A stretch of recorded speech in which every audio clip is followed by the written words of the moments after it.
చాలామందికి డౌట్ ఉంటుంది. ఎలాంటి వాళ్ళకి అసలు సాఫ్ట్‌వేర్ ఇండస్ట్రీ ఫిట్ కాదు, సాఫ్ట్‌వేర్ ఇండస్ట్రీలో వర్క్ చేయలేరు అని. ఫస్ట్‌ది ఏంటంటే పేషెన్స్ లేకపోవడం. ఎవరికైతే పేషెన్స్ తక్కువ ఉంటుందో,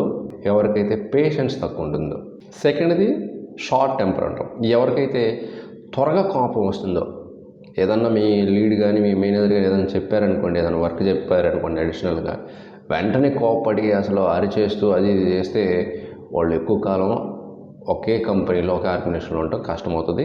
అండ్ కెరీర్ గ్రోత్ కూడా వాళ్ళకి చాలా తక్కువగానే ఉంటుందండి. అండ్ థర్డ్ది ఏంటంటే ఎవరైతే కంటిన్యూస్గా లెర్న్ చేయరో, ఒక కంఫర్ట్ జోన్లో ఉండిపోతారో వాళ్ళు కూడా సాఫ్ట్వేర్ ఇండస్ట్రీలో అంతా ఫిట్ కారు. నెక్స్ట్ది పూర్ కమ్యూనికేషన్. అండ్ ఫైనల్గా ఎవరికైతే problem solving skills, analytical thinking, creativity తక్కువ ఉంటుందో వాళ్ళు కూడా సాఫ్ట్వేర్ ఇండస్ట్రీలో ఎక్కువ కాలం వర్క్ చేయడం